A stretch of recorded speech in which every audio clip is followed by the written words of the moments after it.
An filɛbagaw ni an lamɛnbagaw aw bɛɛ lajɛlen aw ni ɲankuma bi ye kari ye avril kalo tile 28 san 2024 k'aw bɛɛ lajɛlen fo ka aw waleɲuman dɔn yaasa aw ka se ka an ye k'a to aw sigiyɔrɔ la sa Keba Jalo ale bi yan min ye Falayi Keyita o fana b'an ka kumaso kɔnɔ bi wulada ye fitirida in na sa an bɛna maa min bisimila o ye Musafa Jite ye ale ye SNEC secrétaire général ye INTM o ka bureau ba o secrétaire revendication fana do yan'o cɛ kibaruya misɛn minnu bɛ an bolokɔrɔ yan an bɛ dɔw di aw ma o la sini sɔgɔma an na don a tɔ bɛɛ la ka se ka fɛsɛfɛsɛli kɛ aw ye a bɛ se ka faamuyali kɛ o la cogo min bi kibaruyaw y'a yira k'a fɔ ko min ye énergie ye ale ka taji minnu tun bɛ ka bɔ Niger ka na an ka jamana kɔnɔ k'a caman sera ka don basigi ni lafiya o hukumu kɔnɔna na o sababu y'an bɔra maa min na sa min ye AES sɔrɔsiw ye Mali Burkina Niger olu de wuli ka jɔ kɛ sabula bamanciwale kɛbaw tun kɔni ye dangari sira la dugu min bɛ Nigerkaw ka fanfɛla la sa o kɔni kun ye mugu dugu jukɔrɔ mugu don o yɔrɔ la o pɔnna k'o kari camion ninnu bɛɛ lajɛlen kɔni kun la ko basigi ni lafiya min sɔrɔla o senfɛ sa min ye wolomasiri tabaw ye halisa central minnu bɛ Mali kɔnɔ olu de kɔni b'u kɔlɔsi taji selen yan fana a tilana fana bɛɛ kan ka taa yɔrɔ min na o bɛɛ lajɛlen taara ye kibaruya wɛrɛw fana y'a yira k'a fɔ ko énergie a kan ka kuran wɛrɛ sɔrɔ ka bɔ OMVS yɔrɔ o tɛsiw k'olu fana bɛ sen na nin tile fila in na yaasa maaw n'u bolominɛw olu bɛ se ka lafiya sɔrɔ cogo min ayiwa yanni énergie kɔni ka labɛn ala y'a ta kɛ kunu sabula ale y'a ka climatiseur dayɛlɛ bɛɛ lajɛlen ye faama fara fandan kan bɛɛ lajɛlen ye clim sɔrɔ kunu fo ka mura bila dɔw la ne y'a fɔ n ko kadɔ ti ko kun ni tile ganna kojugu u b'a fɔ ko cɛ ko tile bɛɛ kunu fana ko ka birifini ɲini ka d'u ma n ko cɛ aw laban a bɛna kɛ problème ye ne bolo Bamakɔ yan dɛ wolomasiri tabaw olu bɛ wuli ka jɔ la hali bi min ye armée ye ale ka cɛsiri n'a ka timinandiya kɔnɔna na nin waati in na an y'a fɔ a ɲɛna k'a fɔ ko armée kɔni ale bɛ ka taa terroriste ɲini terroriste ka maajuguba dɔ bɛ yen u b'a fɔ ma ko Abu Uzelaifa nka a dugulen tɔgɔ ye Igo ye Igo in san 2017 ale de kɔni kun binna Américains ka force spéciale ka k'u caman fa wulikajɔ in kun kɛra a fɛ a kɔni tun bɛ Mali ni Niger ni ɲɔgɔn cɛ jɛkulu min b'u bolo sa n'u b'a fɔ ma ko Daesh an ka wolomasiri tabaw sa k'a daminɛ juma wuladafɛla la fo ka na alamisa wuladafɛla la fo juma ani bi sɔgɔmada in na u n'ale ka cɛdɔn kun karila ɲɔgɔn na maa kofɔlen yɛrɛ armée y'a yira k'a fɔ k'u y'a bɔ baara la u y'a fa ka ko bɛɛ lajɛlen ban a bolominɛw Indenimanikaw fɛ yen min ye finitigiw ye o y'olu fana cɛ maa min don ko a ye kojugu caman baden de kɛ Mali ale ni Niger kɔnɔna na bingali tɛ bingali ye kamalen a sen ma ye min na a n'a nɔfɛmaw sa a na kɛ armée ale ka dugumamaw pankuru yɛrɛ ma nin doni ko la ko nin kɛra duguma kɛlɛ de ye Tɛlɛbugu ɲɛbɛrɛ face à face k'u kɔni taara u n'a ka maaw sɔrɔ depuis alamisa sa fo bi wulada bi sɔgɔmada in na de armée kɔni ale sera ka se sɔrɔ maa kofɔlen a su yɛrɛ o yira min ye kibaruyaw ye olu bɔra Mali wolomasiri tabaw ka yɔrɔ sɛgɛsɛgɛli tɔw bɛ sen na sabula ni maa fasugu i bɛ taa sɔrɔ a n'a ka maa mafalen caman bɛ ko in na olu bɛɛ lajɛlen tora ko senfɛ ko an ka force spéciale maaw u ye baara min kɛ nin senfɛ ko a ɲɛna kosɛbɛ min ye menakakaw ye u ko n'o kɔni y'a sɔrɔ ni cɛ min kɔni de binna Américains ka force spéciale ka tɔngo Niger marabolo kɔnɔna na san 2017 ko n'o kɔni don ko nin ye lafiya nalen olu fɛ ko sabula maa caman bɛ kali ka siɲɛ k'i ɲɛsin ale de ma a bɛ na to denmisɛnnin ka caman bɛ yen u nana marifa bila tile fila in na k'u ɲɛsin baara wɛrɛ ma sanuko ta nasira la sa Burkinakaw fɛ yen Burkina ɲɛmaaw olu ye fɛɛrɛ kura sɔrɔ u y'a yira k'a fɔ ko min ye jɛkulu o jɛkulu n'o bɛ Burkina kɔnɔna na n'o bɛ sanu bɔ nin waati in na sa olu yɛrɛ ka jamana maaw olu na ye kɛnɛ ka i kɛrɛfɛ ye n'i ka sanubɔyɔrɔ tɔgɔ ye ko tɔgɔ o tɔgɔ ye sa n'a y'i diya n'i ye tɔgɔ o tɔgɔ d'a la ka kɛɲɛ ni olu ka laɲini ye u y'a yira k'a fɔ ko a sanubɔyɔrɔ bɛɛ lajɛlen fɛn fɛn bɛ Burkina kɔnɔna na ko u y'u bolonɔ bila sɛbɛn na sɛbɛn min n'o b'a to sanubɔyɔrɔ 11 bɛ Burkina kɔnɔna na Burkina yɛrɛ jamana ɲɛmaaw ka ye u ɲɛ ka ye u ka baara kɛ yaasa u bɛ se ka lakɔlɔsili kɛ cogo min na diɲɛseleke naani kibaruyaw la sa Israɛlikaw ka minisiri ɲɛmaa n'olu ka premier ministre ye ko CPI bɛ sɔn ka sɛbɛn bɔ a nɔfɛ sabula nin waati in na a kuma cayalen don maa minnu fara surtout denmisɛnninw laka minnu ni bɔnna Gazakaw fɛ yen k'u ye rapport kunfɔlɔ kɛ l'américain nga journal mbe nu b'a fɔ ma ko Times ale kɔni y'a yira k'a fɔ ko rapport in kɔni mana na kɛ a kɛcogo la cogo o cogo min ye Benjamin Netanyahu ye ko CPI a kan ka mandat da a kan yaasa a ka se ka ɲɛfɔli kɛ don nataw olu kɔnɔna na ka kɛɲɛ ni nin ko ninnu bɛɛ lajɛlen ye. Seliba an n'a cɛ ka jan nka a n'a ka surun kibaruyaw y'a yira k'a fɔ ko n'Ala ma ko wɛrɛ kɛ min ye juin kalo tile 16 o bɛ sɔn ka kɛ seliba ye. Arafa kɔni o bɛ kɛ juin kalo tile 15 ye nka yan'o cɛ sa Magantala labanw kɔni bɛ bɔ yan sa mai kalo tile 31 k'u kana Magan kan. Kunungo Coupe du Mali ale demi-finale fɔlɔ la sa min ye Afe ye ale se sɔrɔ Bakarijan kan 2-1 ni wulada in na fana an y'a mɛn k'a fɔ ko Joliba ale ni Stade bɛ ɲɔgɔn na peut-être Keba na tila ka o jaabi ɲini ka d'a ma yanni an ka bɔ kumaso in ale kɔnɔna na yan. Premier ministre Shogel ale ka livre kɔni denguli o kɛra kunungo Maison de la Presse la maa bɛ yen n'o ye maa falen olu bɛɛ lajɛlen tun b'a kɛnɛ kan livre kɔni bɛ tali kɛ min na sa a yɛrɛ ka adamadenya a y'a yira k'a fɔ k'a ka diɲɛlatigɛ fɛn bɛɛ ma sɛbɛn a kɔnɔ min ye jamanakuntigi Ibrahim Boubacar Keita ye ka taa se Amadu Tumani Ture ma Ala ma hinɛ n'u fila bɛɛ lajɛlen na ale ni Asimi a n'olu ye baara kɛ cogo min furancɛ fanga yɛrɛ o sera ka baaraba minnu kɛ a kɔnɔna na fana olu bɛɛ lajɛlen dan tigɛlen don ko in na. Wolomasiri tabaw ka ko la hali bi maa caman y'a yira k'a fɔ ko nin waati laban in na min ye armée ye ko a ye avion kura dɔw sɔrɔ avion min yɛrɛ ni a ka wuli ka jɔ n'a ka baara bɛɛ lajɛlen kɔni a bɛ se k'a kɛ ka heure caman kɛ sanfɛ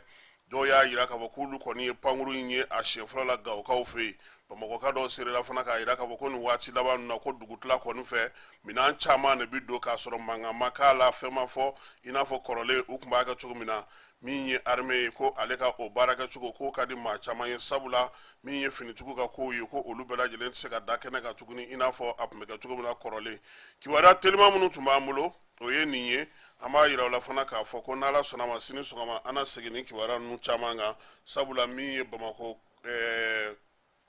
tɔgɔ ye di délégation spéciale tɛ yan olu fana ye tile 100 sɔrɔ tile 100 baara kɔnɔna na commissaire Bala Tarawele n'a ka maaw sera ka baara mun kɛ an na o da o tulo kan commune 4nan kɔnɔna na maa minnu bɛ yen n'a bɛ fɔ olu ma ko autorité intérimaire wa an t'a dɔn fɛn transitoire de k'olu kɔni ni sigidenw bɛnnen tɛ collectif dɔ wulila ko fɔ k'olu bɔ yen pewu ko délégation spéciale ka sigi u nɔ na k'a ko yɛrɛ tun bɛna na kɛ bolokuru ɲɛnajɛ de ye commune 4nan kɔnɔna na yan an bɛ Siriman Bacili fo sabula ale ye commune 4nan maire kɛ ka tɛmɛ Jite i ni wula i nana ka na an ka wele jaabi an bɛ fo k'i waleɲuman dɔn INTM ale ka kɔngɔrɛba 14nan o kun cɛra min ye conseil central ye aw y'o kɛ n'o ye 19nan ye nka yan'o bɛɛ cɛ e yɛrɛ ka tɔn kɔnɔna na a ye Ngamu kunda SNEC n'o ye syndicat pour l'éducation et la culture ye aw ye bɛɛ lajɛlen wele ka bɔ Mali fan bɛɛ fo n'a kɛra Gawo ni Menaka ye a y'a yira k'a fɔ k'olu tɔndenw ma se ka kɛnɛ kɔnɔna sɔrɔ musolakaw tun ye 40 ye 47 ye 100 sarada la aw ka bolofara 8 mun bɛ yen a bɛɛ lajɛlen nana wa aw ye tasibila fana kɛ ka ɲɛsin ekɔli karamɔgɔ kɔrɔw ma minnu ye SNEC baara kɛ kuma tɛ anw yɛrɛ ka basa kan Ala ka hinɛ a la aw ye nin bɛɛ lajɛlen kɛ ko bɛɛ lajɛlen kun cɛlen SNEC yɛrɛ bɛna n'a ɲɛsin mun de ma sisan. Ayiwa n bɛ lamɛnnikɛlaw bɛɛ lajɛlen fo ani lagɛlikɛlaw bɛɛ lajɛlen ne tɔgɔ ye Mustapha Jite lafasatɔ min n'a bɛ fɔ a ma syndicat national de l'éducation et de la culture n'o ye kalanko seko ani dɔnko o lafasatɔ ye n'o ɲɛma fɔlɔ ye an ye conseil national kɛ nin kalo in tile 16 nin kalo in tile 16 n'o ye an ka bilan d'activités ye rapport d'activités rapport moral ale ni rapport financier an ye olu adoption kɛ donc o de kɔnɔna hukumu kɔnɔna na an taara congrès la parce que congrès kun ye le 17 ye o tuma INTM bolofara bɛɛ lajɛlen bɛ conseil de kɛ fɔlɔ ka sɔrɔ ka taa congrès la o de jagoyalen don textew la parce que conseil de bɛ kɛ fɔlɔ conseil kɛlen kɔfɛ an bɛ taa congrès la fɔlɔ o kun tɛ ka kɛ syndicat nationaux kɔnɔna na mais depuis que Katile nana a y'o jagoya ɲinan ta yɛrɛ a ye min jagoya pas k'a y'a jagoya sariya b'o de fɔ texte b'o de fɔ ɲinan ta yɛrɛ renouvellement na a bɔra ni lettre ye ko bɛɛ ka section sigi parce que la façon dɔw bɛ yen nɔ olu kun m'a faamuya peut-être olu bɛ taa dɔrɔn ka congrès kɛ la façon dɔw fana kun bɛ yen section kun t'u bolo ou bien section kelen i bɛ bɔ comité la dɔrɔn section kelen bon an y'a ye k'a fɔ a y'a ye k'a fɔ ko non o ye sariya sɔsɔ ye a ye gafe ta bureau exécutif tɔgɔ la ka sin ka gafe cari ka kɛ ni vraiment misali ye mais ala barika la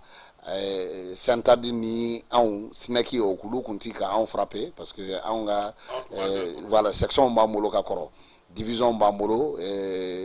ani CRC au niveau région ye bon ala barika la ɲina an sera k'an ka structuration kɔnɔna na an ye CRC sigi région bɛɛ lajɛlen kɔnɔ région 19 bɛɛ lajɛlen kɔnɔ parce que o fana ye kun ye Katile ye lettre min kɛ a bɛ don cadre kɔnɔna na n'o ye découpage territorial ye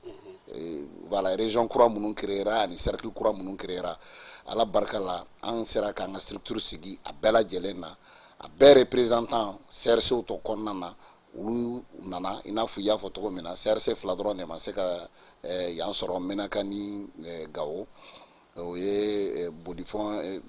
nali tɔgɔya ye parce que moyen de déplacement kelen min bɛ yen o ye avion ye maintenant section 9 de don section 9 bɛɛ lajɛlen nana vraiment a kɛra nimisi wasa ye parce que rapport d'activité adoptera conseil la o tilala ka na congrès la an ye congrès kɛ o exercice kelen de don cette fois-ci mi approuvera conseil la o de bɛ na congrès la pour l'adoption congrès y'o adopté après an ye an ka démission rendu superviseur ko nana olu ko bon n y'a mɛn ko syndicat ko la ko yɔrɔ in ka gɛlɛn dɛ ko n'i ma farati ka démission kɛ k'a sɔrɔ i bolo t'a kisɛ kan commission d'investiture kuma laban k'i bɛ taa mun de b'aw siran ale yɔrɔ in ye. oui parce que o ye période de transition ye. aw ka transition ka surun o la dɛ. e y'a ka surun dɛ wa u ka ɲagami bolo yɔrɔnin kelen fana don dɛ. o ye teliya ye donc parce que ni sina b'i la i b'a dɔn de sen. ni sina b'i la c'est à dire dès que i ye démission rendu tu deviens simple délégué. aw bɛɛ lajɛlen aw bɛɛ bɛ na simple délégué et tu n'as plus droit aux paroles. e tɛ segali ye tuguni. non segali dès que tu n'i y'i ka démission rendu dɔrɔn i bɛ segin ka na tɔw cɛ la i bɛ bɔ présidium na aw bɛɛ bɛ na tɔw cɛ la ka na kɛ délégué o kɔnɔna na a bɛ fɔ mɔgɔ min ka kɔrɔ ni mɔgɔ délégué bɛɛ ye o bɛ na o bɛ kɛ présidium président ye ani fɛnkɛ fila a tɔgɔ ye di rapporteur fila. minnu ka si ka dɔgɔ ni tɔw fana bɛɛ ye donc u b'olu ta olu de bɛ na sisan ka police de débat kɛ ka baara tɔw sigi sen kan donc olu de bɛ ɲininkali kɛ ayiwa délégué o a bɛ fɛ an ka kɛ cogo di mode 3 de bɛ yen nɔ vote à main levée bulletin secret ale ni bureau consensuel n'i y'a mɛn ko vote à main levée ou bien bulletin secret dɔrɔn ça veut dire opposant ça veut dire i janfara ou bien candidat wɛrɛ bɛ o yɔrɔ bɛ. donc depuis o kɛra dɔrɔn i yɛrɛ b'a dɔn ko siga bɛ yen. o ye suspense ye depuis yen i b'a dɔn ko siga bɛ yen parce que n'o fana kɛra finalement fankelen bɛ se k'a fɔ an bɛ sɔn an bɛ fɛ a ka kɛ vote ye dɔw b'a fɔ an b'a fɛ a ka kɛ bureau consensuel ye u bɛ ɲininkali kɛ ayiwa minnu ko k'a bɛ fɛ ka kɛ consensuel ye a y'aw tɛgɛ kɔrɔta minnu bɛ fɛ ka kɛ vote ye c'est ça c'est démocratique et c'est bien structuré comme ça bɛɛ ɲɛna ala barika la n bɛ se k'a fɔ 13 syndicats nationaux minnu ye renouvellement kɛ ni syndicat kelen tɛ je ne pense pas que vote kɛra la. a bɛɛ kɛra consensus a bɛɛ kɛra consensus voilà a bɛɛ labɛn na donc n'i y'a labɛn ka ɲɛ vraiment n'a ye bɛn kɛ fɛnw na mankan tɛ bɔ a la. donc hali ni i kan ka nɔrɔ bila fana a bɛ se ka kɛ consensus fana ye nɔ c'est à dire ni e dɔ kan ka na i nɔ na i yɛrɛ jɛra n'a ye k'a fɔ ko sisan e dɔ kɛ i bɛ bɔ o fana na consensus bɛ se ka kɛ nɔ ou bien o bila f'a ka taa kalata la de. oui c'est à dire ni e bɛna bɔ généralement section de bɛ ɲɔgɔn sɔrɔ fɔlɔ o bɛ kuma ni ɲɔgɔn ye ani délégué o b'a fɔ an bɛ fɛ a ka kɛ consensus ye donc ne bɛ fɛ mɔgɔ min ka na n'i y'a fɔ si ça fait l'unanimité problème t'a la maintenant min ka gɛlɛ parce que poste ko 14 13 kana fo kana bila 2019 la an ka congrès la o waati Mawlud Ben Katra de kun ye secrétaire général ye Seydou Kone kun ye a ka premier adjoint ye ani secondaire mɔgɔ dɔ voilà ainsi de suite mais ne kun ye deuxième secrétaire à la communication de ye deuxième secrétaire à la communication au niveau du bureau national mais ça n'a pas empêché a ma se k'a bali n ka baara kɛ a ma se k'a bali n ka danaya sɔrɔ pour le congrès 2019 mɔgɔ ye n kɛ secrétaire général ye donc en réalité c'est pas là donc o faamuya o bɛ mɔgɔ jɛ kosɛbɛ donc vraiment ala barika la an ye a sigi bureau sigira hɛrɛ la vraiment résolution caman taara an bɛna f'i ye an ye a sigi min kan bâtir parce que an ye congrès k'o de kan bâtir un syndicat fort uni inclusif et démocratique c'est-à-dire n'i bɛ tɔn kɔnɔ an ko an bɛ se k'an wasa don tɔn na sisan ka tɔn ɲɛnama barikama sigi fanga bɛ tɔn min na bɛn bɛ kɛ tɔn min kɔnɔ bɛɛ bɛ se k'i da sago fɔ i hakilinata fɔ sans k'i ka don mɔgɔ wɛrɛw gasi la an bɛ fɛ ka parce que an bɛ ka élection professionnelle de préparer c'est ça donc an y'an bila o logique kɔnɔna na mais an bɔra ni recommandation ye parce que gɛlɛya minnu b'an na i n'a fɔ n'i y'a jate minɛ ni an donna ye pratiquement san filanan kɔnɔ enseignants communautaires intégration tɛ ka kɛ la bon jamana kun taabolo mais an tɛ se k'an tɛgɛ croiser fana k'o to ye ko k'a tɛ kɛ donc Dieu merci ani gouvernement yɛrɛ fo ka bɛn kɛ kɔsa in na INTM ka fɛngɛ in kan a tɔgɔ ye cahier de doléance min signé na 5 février 2021 parce que a b'o kɔnɔna na o accord kɔnɔna na o accord yɛ b'a jira ko ka san o san 600 o de bɛ taa bon u ye san fila kɛ u ye quota ni min d'a ma a kun ka dɔgɔ ala ka tiɲɛ na quota kun dira an ye quota 100 ani kɔ bon et puis 300 non an bɛ to esprit revendicatif kɔnɔna na an bɛ to accord kɔnɔna na bon finalement u sɔnna 600 ma sisan donc mais jusque là o ye ɲinan ye parce que 600 wɛrɛ kun bɛ yen donc ça fait 1200 est-ce que conseil ministre la m'a fɔ k'u bɛna salon ta de kɛ voilà mais o ye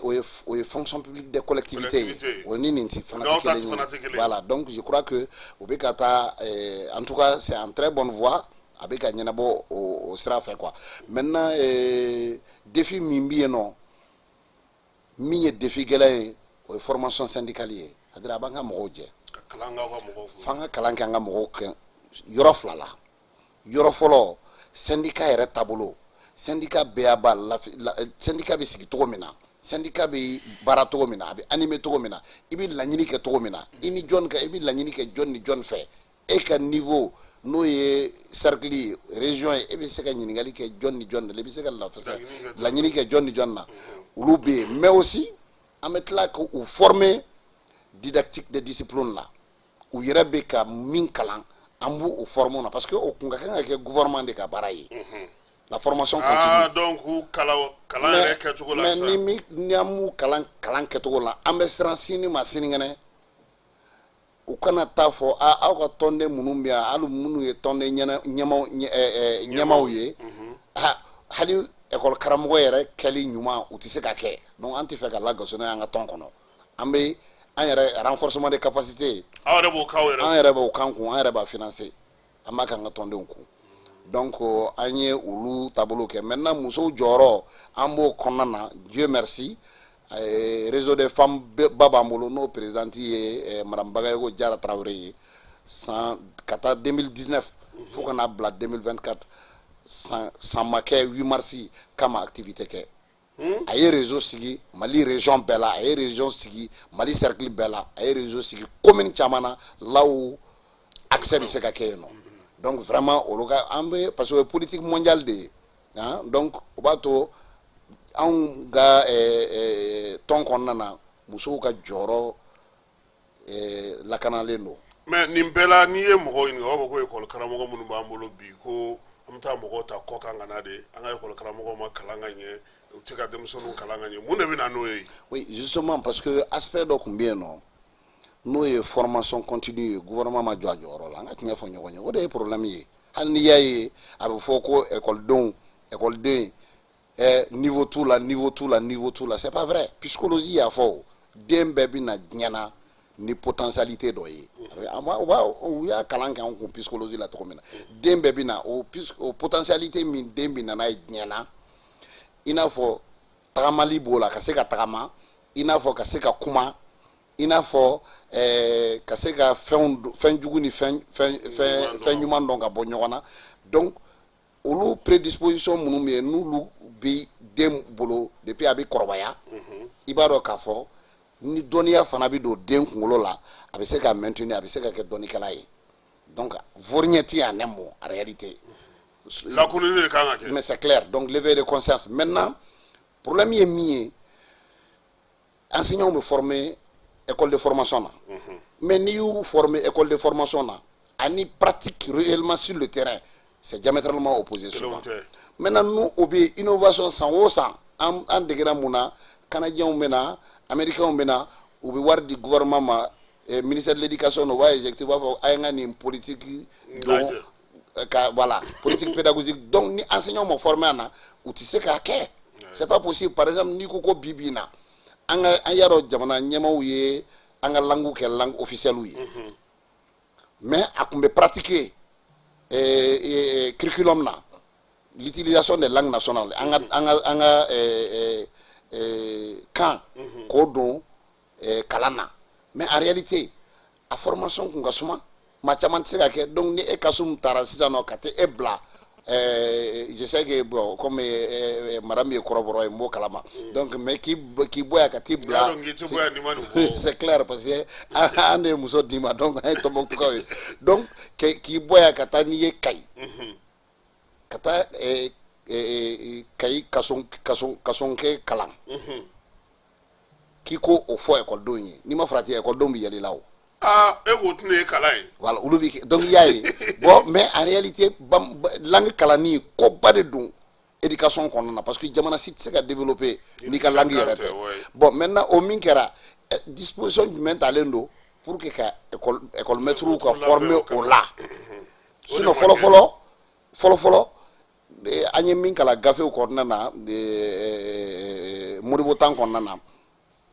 vacances fɛ école karamɔgɔw tun bɛ to yen 3 mois u tɛ taa yɔrɔ la u tun bɛ agriculture kɛ mais aussi formation tun bɛ kɛ o période de kɔnɔna na k'u renforcer mais o tɛ yen bon o de ye handicap ye. oui mais Djidé o bɛɛ kɛrɛfɛ n'i ye mɔgɔw ɲininka bi u bɛ mun fɔ u b'a fɔ ko Mali école kɔni ko nafa yɛrɛ t'a la école privée mɔgɔw bɛɛ bɛ girinna olu de kan ko kalan ɲuman bɛ kɛ aw minnu yɛrɛ bɛ école ko kɔnɔna école ni kalanyɔrɔw yɛrɛ kɛyɔrɔ lycée dɔw bɛ Bamakɔ kɔnɔ bi n'i taara u lajɛ i bɛ masaya segin Ala ma ne ko aw tɛ se ka fosi kɛ nin ko ninnu na dɛ. Justement a b'an ka recommandation dɔ la a b'an ka recommandation kɔnɔna na non seulement recommandation fila a bɛ ressortir o kɔnɔna na la campagne mondiale de lutte pour disons de lutte pour le financement de l'école publique c'est-à-dire an bɛ fɛ jamana yɛrɛ de ka i ba don école financement na faso ka école école publique ye o fɔlɔ ye min ye filanan an bɛ système min ye sisan commercialisation et marchandisation des écoles privées o de bɛ ka kɛ la o mais jagofɛn de don Kasum c'est pourquoi bi bi in na anw tilala o enquête kɔli la école privée o école privée bi yen mɔgɔ min ta don ONG min b'a kɔkɔrɔ ONG dɔw bɛ k'a kɔkɔrɔ n bɛ k'a f'i ɲɛna ONG minnu b'a kɔkɔrɔ an y'o enquête kɛ ka baw la parce que an bɛna aw wele yɛrɛ a tɛ mɛn ka ko da kɛnɛ kan parce que dɔ kɛra jagiri fasa la et que n'an ma wuli k'an jɔ n b'a fɔ n ka discours la yan a kɛra farajɛ jamanaw na de tout le temps n'an ma wuli k'an tɛgɛ di gouvernement ma l'école publique va mourir au profit de l'école privée. Mais c'est clair. Mais exemple Kilindronta. Exemple Kilindronta. Ah. Ta commune 1. Sigida Folo. Lycée public Jolibe. Mba Filidabo. Lycée Filidabo. No bora yebi lycée public wera donya wa. Filidabo do be Jolibu la ka ofe. Oti commune baye wa. Mais lycée privé Munumbe.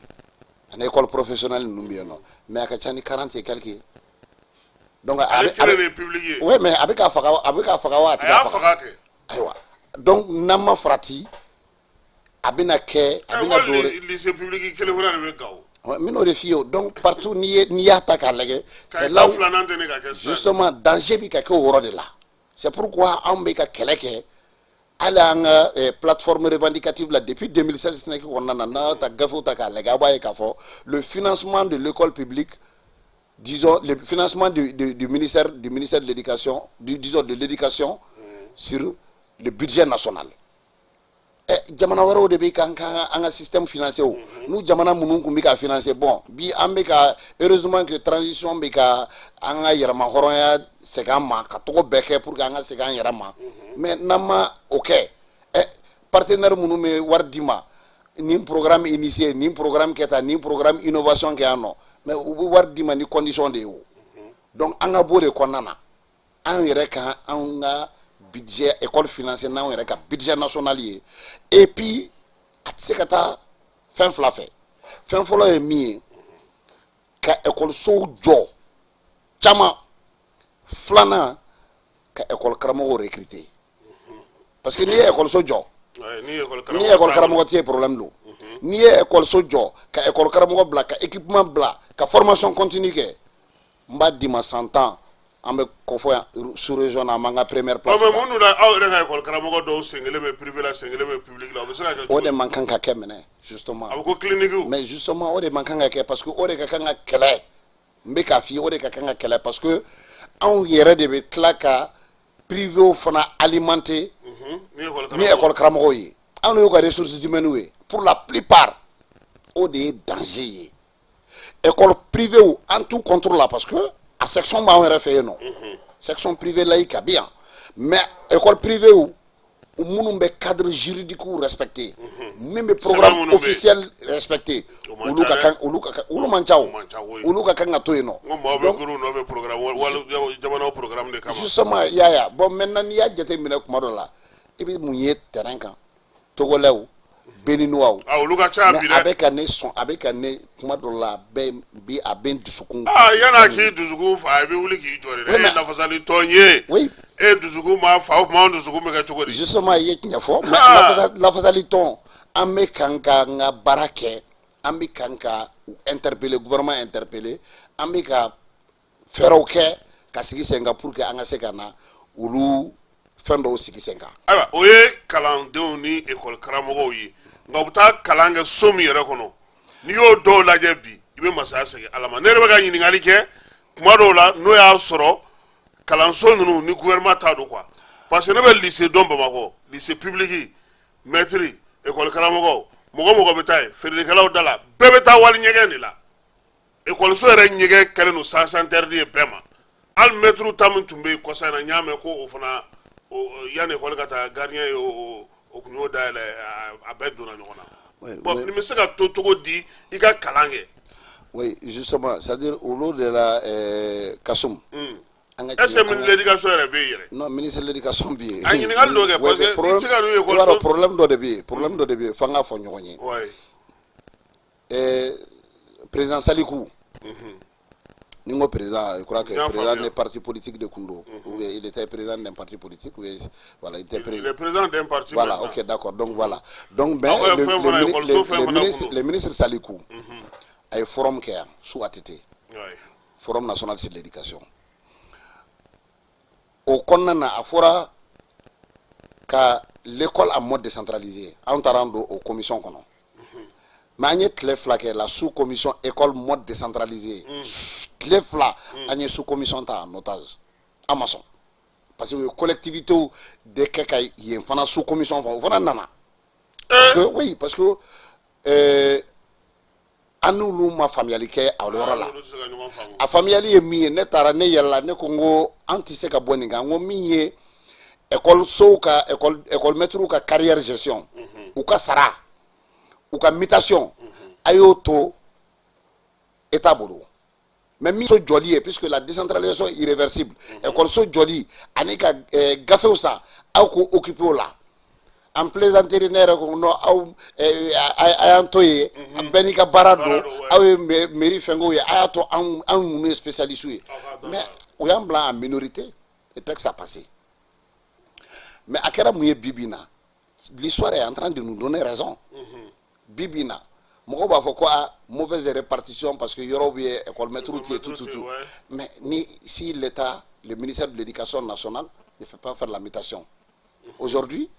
mutation bi kɛ c'est présidé par le directeur national de la fonction publique des collectivités et que olu de b'a kɛ pour qu'il ka muter il faut qu'il ka demande de kɛ collectivité de départ collectivité d'arrivée hein,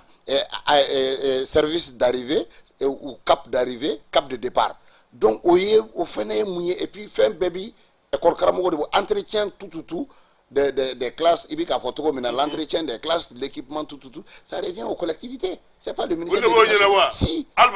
mais c'est clair conseil régional bi yɔrɔ min na olu bɛ lycée ni fɛnkɛ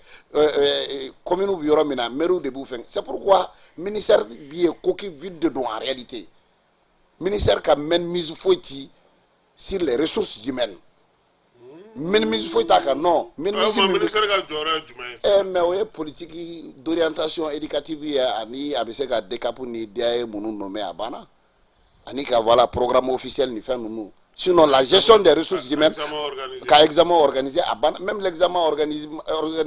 a pris en charge nous au budget ça revient au conseil régional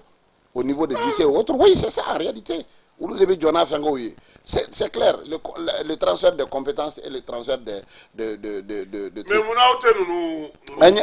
n bɛ k'a f'i ye n k'an y'a dénoncé depuis 2008 fo ka n'a bila sisan an b'a kan c'est pourquoi an ma sɔn an tile kelen ma sɔn fonction publique des collectivités ma an ko a ye taa ni éducation ye fonction publique de l'état là en ce moment l'état voilà et la gestion revient à l'état même maintenant les salaires là ça passe par les collectivités olu de b'an sara kuma bɛɛ ni maire voit i ka kuma ye tiɲɛ kajolo bangɛlen ko cɛ tɛ mite ka taa a fɔra ko yen ko il faut que dugulamɔgɔw ni mairie nu bɛ fɛnw da ka don a la u k'a ɲɛnabɔ ko tara Sikaso DECAP an taara mun de DAE ko ka o jɔyɔrɔ ka dɔgɔ a ko la donc ça veut dire que école ko tolen don mais le pouvoir c'est clair or n'i ye ressources humaines lamɛn au niveau des communes aussi o fana tɛ ten mais c'est clair surtout commune rurale ninnu na tɛ yɛrɛ mais o de tɛ yen en réalité o de ye difficulté ye min bi éducation kɔnɔna na o de ye kuma tiɲɛ ye wa tant que an ma bɔ collectivités ka bolo kan k'an bila état ka bolo kan a souffrance bɛ continuer tant que an ma bɔ o kɔnɔna na an tɛ se ka on n'aura pas mais olu tun y'a bila a la mun de la mun de kama olu bolo ko ressources b'u bolo école non ko l'école a mode décentralisé ko non la gestion la décentralisation kun bɛ fɛ ka fɛn exemple dɔrɔn de ta an y'o fɛnkɛ min f'u ɲɛna an ko min ye décentralisation min ye éducation min ye éducation ye min ye santé ye an ko olu bɔ yen nɔ u ka na état ka bolo kan mankan caman bi ka kɛ oui nin commune ninnu na gouvernement mais en réalité c'est les collectivités an ka tiɲɛ fɔ ɲɔgɔn ye c'est ça bon maintenant le ministère ni musaka tɛ marabolo bolo e b'o kɛ o ɲɛnabɔ cogo di kuma tɛ wari tɛ ka taa o hali fɛn minnu yɛrɛ décentralisé musaka tɛ ka ɲɛnabɔ fɔlɔ mais c'est clair an y'a f'u ɲɛna fana hali difficulté bɛ na don au transfert de compétences là parce que an bɛ ka an k'u ma u bɛ ka problème de transférer solution bɛ gouvernement bolo c'est ça en réalité parce que coquille vide de dongo mais a qu'on a do au jeu qu'on n'acceptez pas la complicité parce que vous allez gérer les problèmes vous n'allez jamais avoir les solutions mais est-ce que cinéma nga école publique ma femme est-ce que cinéma école publique cinéma am se ka faut ka man am yoro mina avenir c'est ça mais non am yoro mina c'est l'avenir hypothéqué en réalité clairement parce que tant qu'à ma bonne une structuration vous regardez aujourd'hui administration scolaire n'yata ka lege l'administration scolaire aujourd'hui force soutien blé force soutien c'est pas que mi ka tiɲɛ de fɔ i bɛ taa yɔrɔ dɔw la localité dɔw la école karamɔgɔ ko kelen directeur ko kelen école karamɔgɔ ko 10 clair et net comité de gestion fana bɛ n'i jɔ n ka cɛ école karamɔgɔ ti na a bɛ retard la a bɛ fɛn kɛ olu fana kɛmɛ ka yɔrɔ fɛn kɛ donc c'est un problème u ka bɔ nin kɔnɔ an ka don gouvernement an ka don état kɔnɔ état k'a ka école ta ba la état k'a ka école ta fonction bɛɛ ka na fonction publique de l'état la o dɔrɔn de ye an bɛ se ka solution ɲini wa o dɔrɔn de bɛ se ka kalanko parce que o dɔrɔn de b'a to an bɛ se ka éducation parce que bi bi in na la ressource humaine même le recrutement des concours de la fonction publique mais c'est le ministère de la fonction publique des collectivités qui organise. Olu de b'a organiser o éducation t'a organiser o c'est le ministère de la mais olu de bɛ les directeurs la direction nationale de la fonction publique des collectivités o de b'a piloter et c'est signé par le ministre de l'administration territoriale. Aw ka mɔgɔ dɔ yɛrɛ ka papier dɔ ɲagaminen don Segu. Oui. mais ça me que a bɛ au niveau in de la. C'est ça. parce que ko fo olu de ka cɛ lakodɔn togoda la fɔlɔ. ko ne ko yan ko ministère yɛrɛ tɛ k'a ɲɛnabɔ yɛrɛ. c'est pas possible c'est pas possible or n'a sɔrɔ fɛn bɛ. parce que cɛ y'a fɔ ne na k'ale ka sɛbɛn kan ka taga administration dɔrɔn n ko e école karamɔgɔ ye ka mun bɛ taa. o de don malheureusement u y'an don o de karikan kɔnɔ et cela par la complicité. On avait dit en son temps, un syndicat d'Onyana, bon, ils nous ont rendu, nous ont la minorité là. Mais est-ce que il y a un ado yantem ka congrès kono est-ce que bi amase état avec musaka baminta ka diko école privée tigo akanye ci école publiquement bekana o la chengele sabla privée tigo no fana nana ya olu fana ko bi olu ka jurumu yere be état la bi ore kama ni état restera ka fait mine au cas de ulu yere. Ouais mais mina min fié, c'est-à-dire non seulement état est ni favorisé. Clair, oui mais c'est clair, c'est l'état, c'est par la complicité ni ko imbe kera. Non, il faut faire ça ko école privée nous be état mo de taïwa. Na morana lycée domina obina yo. Amna bon lycée. C'est clair et net. Mais ni école publique ni école privée promotoriée. Mais ngo gafe do de bi autorisé mais gafe ko nana itoko ni jamuni ka filiation abi bolao donc c'est moi ça va être rendu public antine se kananto école ka sa anyana c'est pas possible là cette caution morale là non antise ko dankuna c'est clair et net parce que en dehors mais non mi ka fie fendo de kon bien dron ami fait que am mi ka kele ke dron pour que école ka segi a yera ke bari a fie na nga furo nyini. Donc, mais oui, mais c'est clair à Kounyamina Fambé. À Kounyamina Fambé. C'est pas seulement l'éducation. Hein. À Fambé de Kounyamina. Donc, il va falloir que Anga retracer la fin de la mina. Mais États-Unis, est-ce que vous sont au Srafé? Bon, États-Unis, on dit. Bon, parce que tu sais. Akon kera bon maintenant anga pas ko sa anga ta février là quoi vraiment États-Unis fana kera non c'est-à-dire États-Unis ni fenga nous ta solution est quoi en réalité Kenakan ko donc quoi c'est clair et net Kenakan ko je crois que angumbe localité do la ko bi tasi blaké ambalma musoyi utara mi faga ka direction kono. Je crois que c'est l'engredon. Voilà.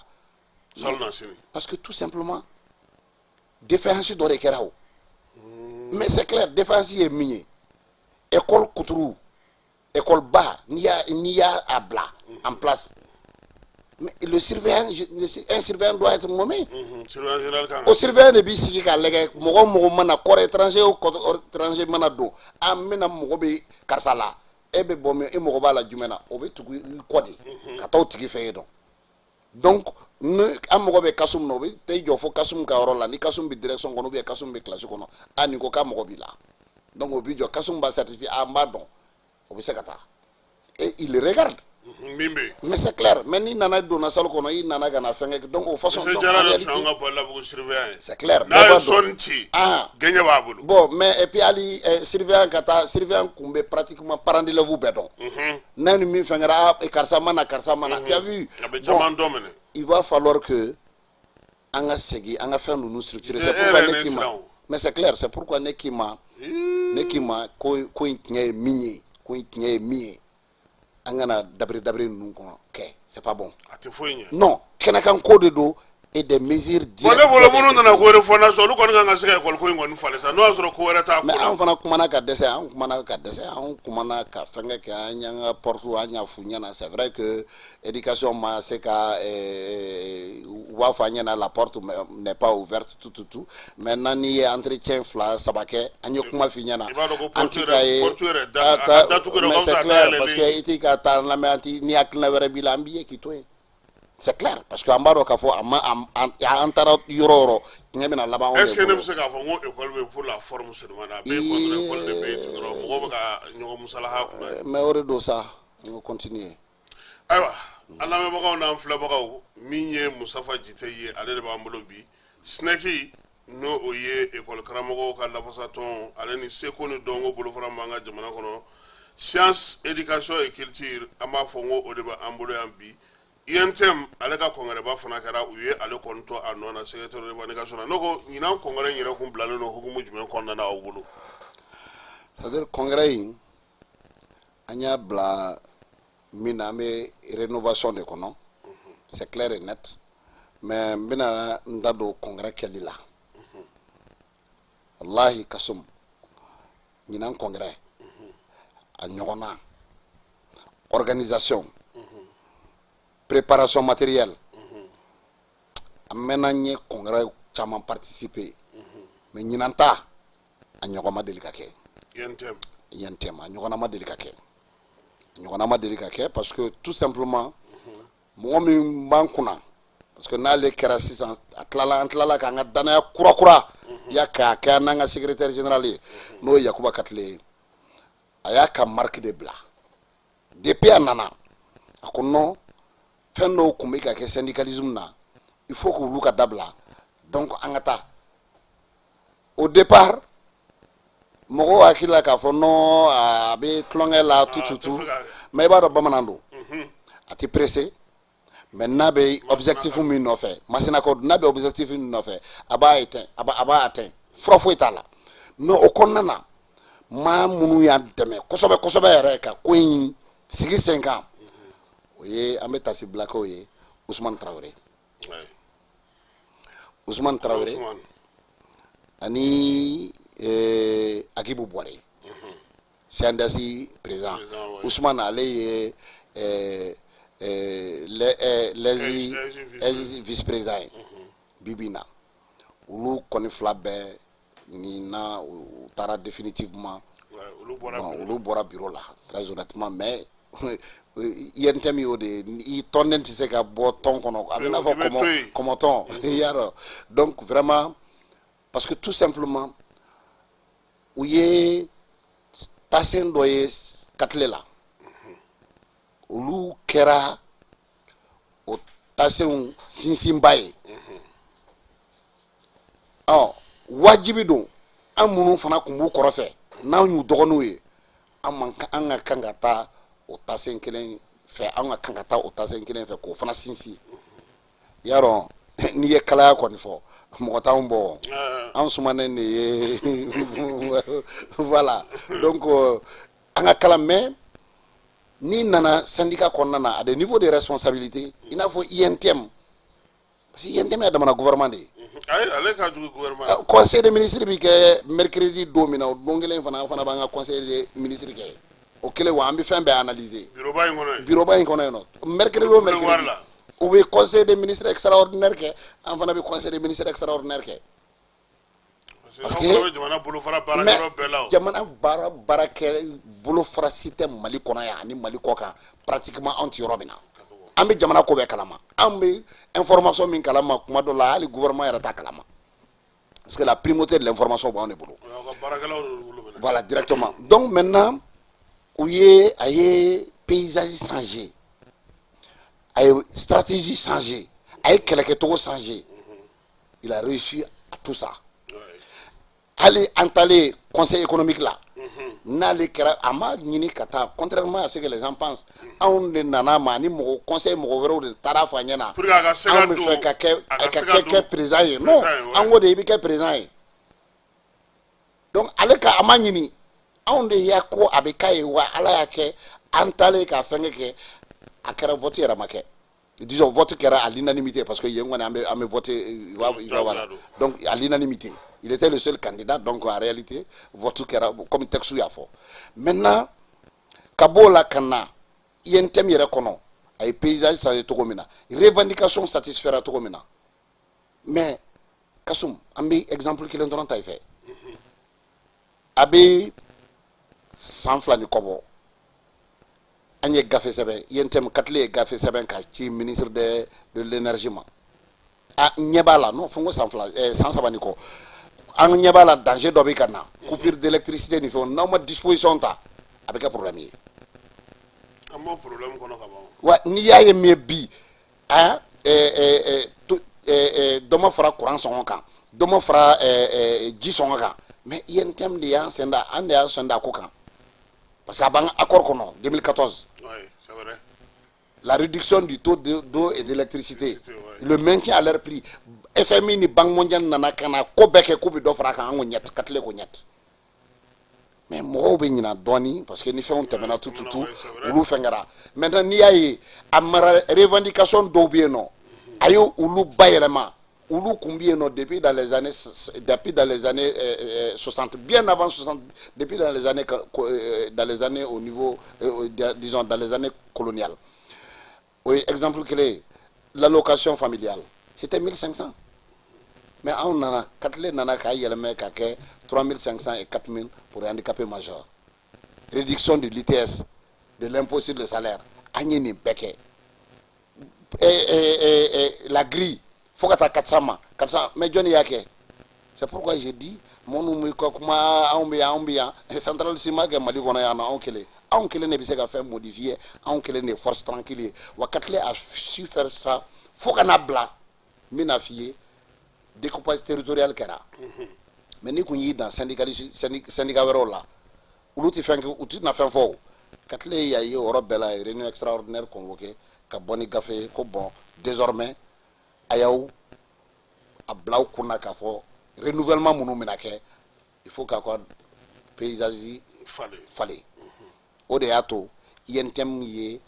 à 19 régions fana na INTM ye union régionale sigi a bɛɛ la à l'exception min kun ma sigi dɔɔni o fana kun embryon kun sigira o ye Joyila ye mais on a dit pour question de forme parce que union locale ma sigi k'olu fɛnkɛ bon vraiment o don maintenant cercle bɛɛ la union locale sigira bɛɛ la à l'exception de 2 cercles question d'insécurité kɛra olu yɔrɔ ninnu na bon maintenant n'o bɔra yen a ko fana syndicats nationaux fana bɛɛ ka kɛ ten ka tila ka jagoya syndicats nationaux fana bɛɛ ka conseil national bɛɛ k'i ka conseil national kɛ ka sɔrɔ ka taa congrès la bɛɛ minnu section kun tɛ ne minnu bolo a y'a jagoya aw bɛ section kɛ jagoya bon caman kɛra o la hali ni dɔɔni bɛ yɔrɔ dɔw la olu ma a faamuya tuguni parce que mais il est en phase avec les textes wa a ma décision foyi ta a kelen na n'a ma souvent texte b'a autorisé a bɛ se ka décision dɔ ta ça c'est son pouvoir discrétionnel a b'o ta et il le rend compte c'est-à-dire a tɛ foyi dogo na donc pour nous c'est le chemin est tout tracé cɛ min don a hinɛ b'an yɛrɛ minɛ kuma dɔ la a bɛ baara min kɛ parce que sɔrɔdasi kuma dɔ la ne b'a fɔ a ɲɛna ko aw ni aw ka baara n'anw ka fɛnkɛ tɛ kelen ye le rythme militaire parce que c'est un militaire c'est un réserviste et puis voilà paramilitaire fana don donc a bɛ na a ye il a donné toute sa vie a y'a kɛ diɲɛlatigɛ bɛɛ don syndicat ma ces derniers temps il pouvait être il est de la douane il était bien placé mais a ye nin bɛɛ to ye privilège ni fɛnkɛ ninnu a tun bɛ brigade la donc bref a tilala ka na ka organisation ka pays jamana pays AES pays bɛɛ wele ka Turkiw wele ka USA wele organisation internationale ninnu bɛɛ na a y'u bɛɛ wele ka na congrès la u bɛɛ nana congrès la aw da Côte d'Ivoire ka ninnu bɛ non u ye soro ninnu voilà u bɛɛ tun bɛ yen nɔ u ye kuma fɔ yen nɔ non bon anw b'a dɔn na sa ils l'ont dit Guinée yɛrɛ nana Guinée ko o ye l'aspect famille l'aspect a tɔgɔ ye di social ça n'en parlons pas Guinée kaw yɛrɛ y'a témoignage kɛ k'olu o secrétaire général ko k'ale ni a ye bana kɛ tututu gutu ni fɛnkɛ o nanen ka na yan nɔ prise en charge bɛɛ Katile jɔra n'a bɛɛ ye et au niveau international aujourd'hui référence de y'a ye u y'a fɔ témoignage la u y'a fɔ ko référence de don wa an b'o dɔn a la référence de fana don au niveau international u b'u calquer INTM kɛ taabolo ni ka tile ka donc n'i y'a faamuya ɲina aw ka 14e congrès in a labɛn cogo ɲɛna baara kɛcogo ɲɛna et puis maa minnu fana nana o nana ka na waleɲuman dɔn fana kɛ parce que aw ye kuluba fana a bɛɛ de ɲɛna ka taa n'u ye kuluba u reçoit par président fɛ président ye o kelen de fɔ bon an ye conseil central kɛ fɔlɔ disons conseil an ye pré congrès kɛ délégué minnu nana an y'u wele ka na f'u ye parti ye mun ye a y'aw bolo bila gafe min na oui parce que o de y'a fɔlɔ ye parce que an ta tɛ da ye anw tɛ sɛbɛnni dama ye non an y'an bolo bila gafe min na mun de don an y'a expliqué experts nana fonction publique experts yɛrɛ olu nana ka na directeur national ani conseiller technique Bagayogo o nana ka na ka expliquer question posera tout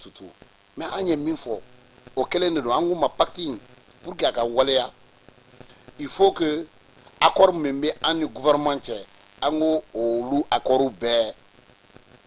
kɛ ka ban o bɛɛ ka fɛngɛ ka ban mais o di mais c'est clair parce que a bɛ taa o de fɛ o n'o ma taa o fɛ kɔni non a bɛ kɛ dabiri ye o c'est clair an tɛ se ka so fana ma o an ye syndicaliste de ye o c'est vrai an bɛ sɔn pacte stabilité parce que stabilité fɔlɔ mais kasuma a bɔra anw de la o an ma jagoya dɛ yanni an ka taa pacte in na ka signer an ma jagoya dɛ en pleine réunion quand il y a eu les événements de la rectification le 18 o y'a sɔrɔ an kun bɛ grève la o o y'a sɔrɔ fana grève après ça c'était la grève illimitée mais tout de suite on a suspendu le mot d'ordre de grève an y'a suspend ka sɔrɔ ka taa k'a fɔ on prend acte de principe on est contre le coup d'état mais on prend acte et même on prend acte de la rectification également an y'o de fɔ donc ni mɔgɔ ye ko stabiliser anw de don n'an kun y'a ɲaga malgré que fɛngɛ kɛra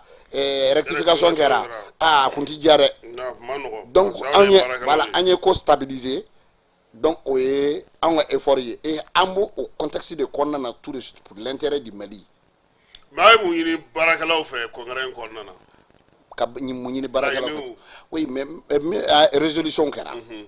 résolution minnu kɛra o ye ka pacte baweleya mais an bɛ san kelen di 2024 kɔnɔna na pour que ka analyser an ye laɲini minnu kɛ pour que olu ka se ka don ba la o ye fɔlɔ ye an ye chemin de fer ko kuma fɔ parce que n'i y'a jateminɛ bi an bɛ nɛgɛ de kan o arayi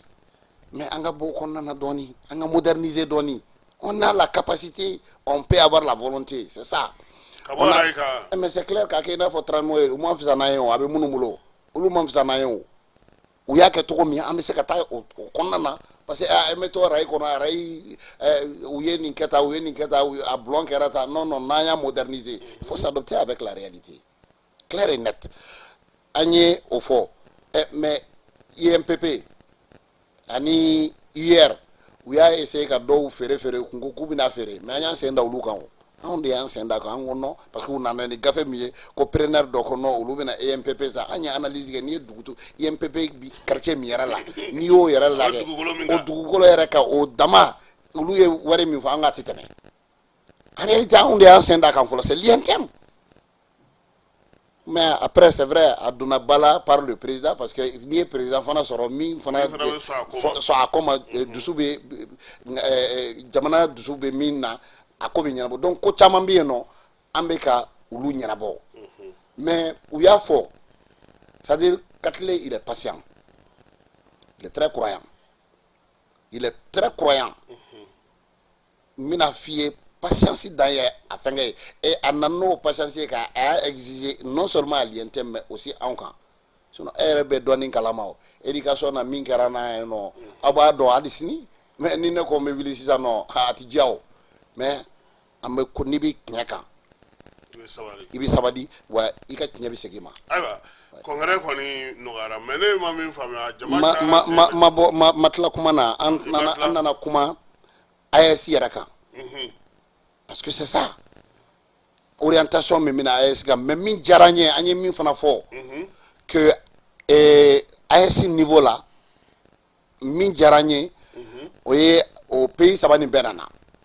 donc an bɛ ka vision développer la synergie d'action qu'il y a nous nous ben pourquoi pas un syndicat de l'AS aussi. Maintenant au COFE c'est clair au COFE mais c'est clair mais la grève des cheminots a une parfaite illustration la grève des cheminots donc il y a terminé maintenant depuis le bois de Dieu de Samuel Ousmane donc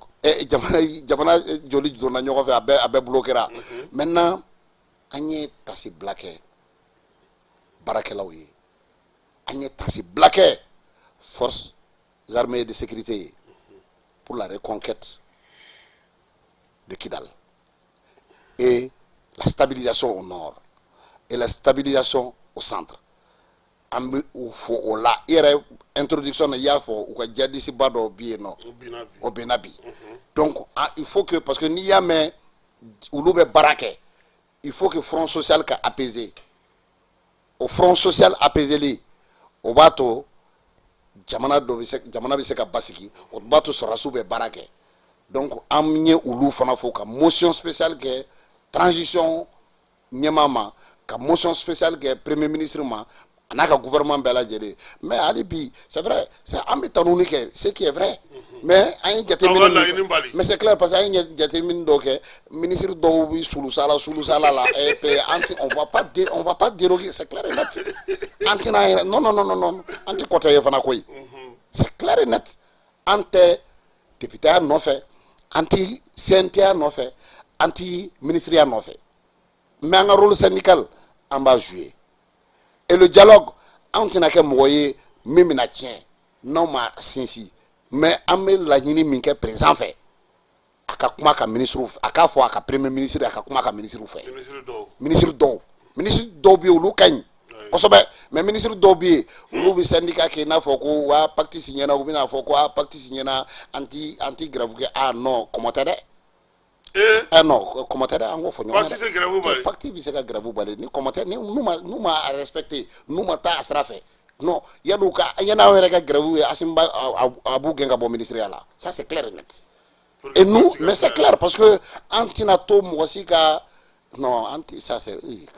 ati grave balé ministre ko beaucoup na. Uku ka barake uku ka fenga nyana.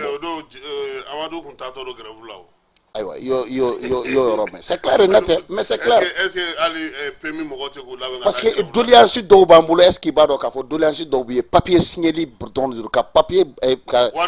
warbotala mais s'il faut encore ani ni ka sankele ni kokolo be ka ankeni côté ka na munu ni fengo am se ka so ma to godi mais est-ce que le ministre il do buka barado mais ko de fio on la neki non on la neki man en tout cas comme ulu de bisega munu ka kanga ministre fana contrôle ka gouvernement disons l'action gouvernementale on va dans anti oye mais en mi na accord mi an ya signé ñoko fa aw fana joro ka bo jamana ça o ya nga suivi yoro yi oui ni ma nga accord do bala ay ngo jam fana ye pouvoir de mais c'est na ma min fami aw ye ay demson chaman do bureau là de jeune chaman do na bureau là on en a chukodi bon je crois que monsieur a résumé tout comme ça. Monsieur a résumé tout comme ça. Analyse là.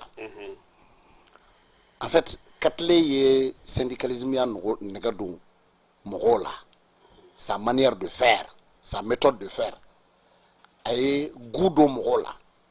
A oyato renouvellement là, phénomène de conquérant. Bon, je suis en train d'analyser toujours, mais c'est mon point de vue. Point de vue de dos. Il y a eu des changements radicaux, clairs et nets. Donc, à quel syndicat Chamana, à quel bureau, depuis comité là. Donc, il va falloir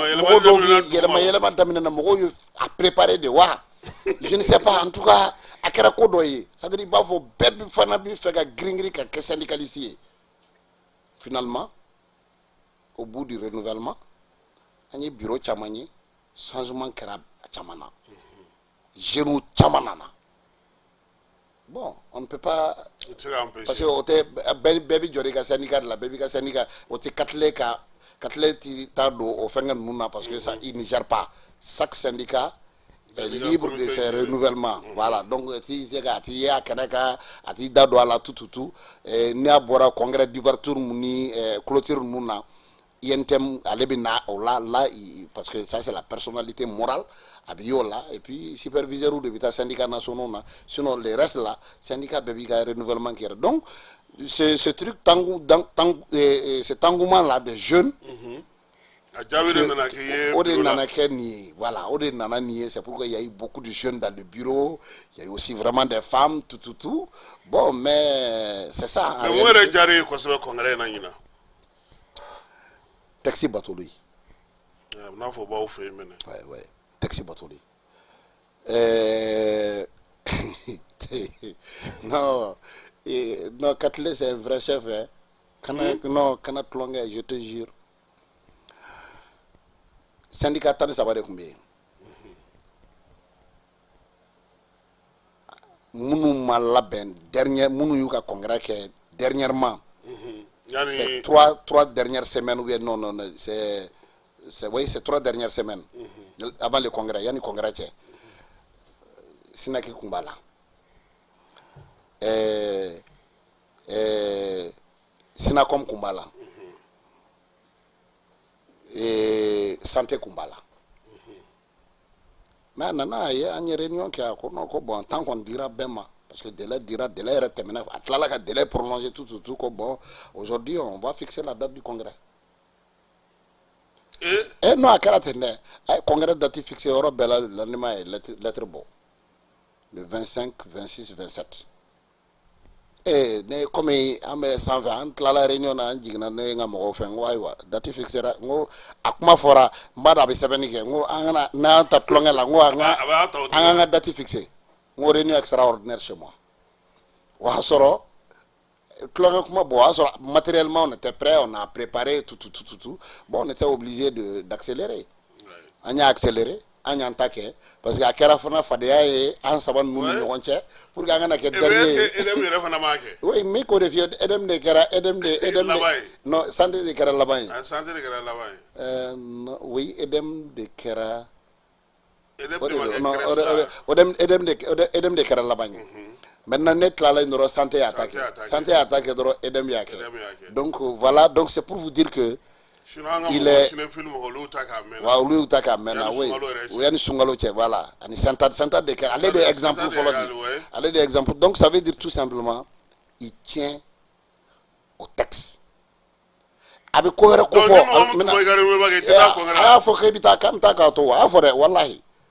wa ko mita ko la yida ka possible de mais bita to ta terada maintenant dit le respect ni a même au niveau international là ni a c'est parce que en manga congrès que sans duro yentem konnana o délégation ti ambe conseil fana ke donc on va to am se ka kuma am ba se ka fanye syndicaliste ye am se ka fo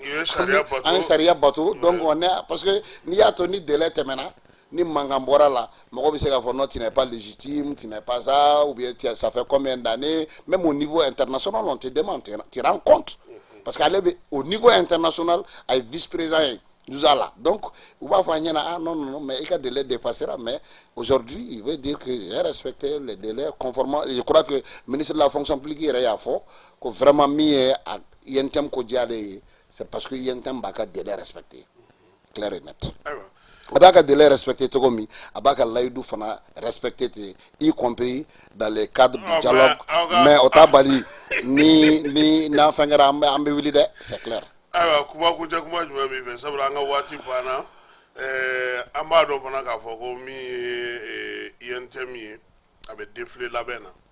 parce que nyina nyame ka foko na défilé ke premier mai hukumu ko nana chuko di ani kuma kunche mambi akobe to mina kuma kunche ko yemi ni ajete mina nya mbe congrès sous befo 1000 places 1002 places au début salbo en kono au fara ka ale fa ka couloir fa ni yentem mo sit se koke très honnêtement je parle des centrales syndicales, c'est drôme qu'elle m'a dit on m'a fait tout c'est clair. Maintenant mina boni kuma yoromi ka fo me anyini mo kura munu na bureau kura munu k'a dɔn k'a fɔ bɛn de b'anw fɛ bonya de b'anw fɛ karama de b'anw fɛ wa anw ka chɛfu an t'a labila mɔgɔ si ye le respect est là et il est démocratique c'est-à-dire ni kuma bɛ na ni point dɔ bɛ na a bɛ kuma di bɛɛ de ma kelen kelen bɛɛ bɛ hakilinata fɔ donc min b'i ye problème min b'i ye i bɛ hakilinata fɔ sujet min b'i ye i bɛ hakilinata fɔ donc u k'a faamuya k'a fɔ n'i bɔra de parce que n y'a ye dɔw bɛ se ka na la peut-être u ma m'u ka syndicat national la u bɔra section kɔnɔ directement u nana syndicat national la u taara INTM kɔnɔ bon a bɛ se ka kɛ faamuyabaliya ni fɛnkɛw u tɛ fɛn dɔw faamuya donc u ka to ligne kɔ an bɛ cogo min na o y'o yɔrɔ ye k'a fɔ ka gouvernement fo ka ministre de la fonction publique fo ani ministre minnu ni invité minnu bɛ déplacement kɛ k'u fo ka f'u ɲɛna ka taa président de transition fo parce que a y'an ka délégation reçoit tout a n'an ka étranger k'u fo hali bi a ka kuma ka ministre fɛ min ye pacte ye anw bɛ tɔgɔ bɛɛ kɛ pacte in a ka waleya anw o kɔni a kana dutu o la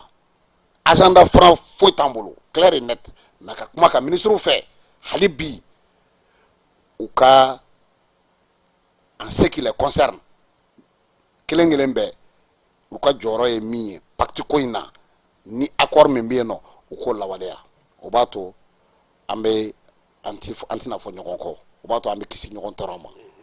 voilà ala k'an kisi o ma. amina yarabi an yɛrɛ b'i fɔ k'i waleɲuman dɔn i nana ka na dimanche don baara bɛ kɛ sini o bɛɛ la i nana ka na an ka wele jaabi su in na an b'i fɔ k'i waleɲuman dɔn n'ala sɔnna a ma an b'a dɔn fana k'a fɔ an na ɲɔgɔn sɔrɔ waati wɛrɛw la pour que ka kibaruya ɲumanw di mɔgɔw ma kibaruya minnu fana bɛ yen n'o bɛ mɔgɔw dɛmɛ min ye baarakɛlaw ka ko hukumu kɔnɔna na Falaye Keyita ale tun bɛ yan k'a bila bɔlɔlɔ sanfɛ ani Keba Jalo an b'aw bɛɛ lajɛlen fo k'aw waleɲuman dɔn n'ala sɔnna a ma sini sɔgɔma nɛgɛ kanɲɛ 9 an na ɲɔgɔn sɔrɔ yan ka kibaruyaw di aw ma kibaruya minnu b'a to a bɛ se ka faamuyali kɛ jamana taabolo la ala ka dugu ɲuman jɛ.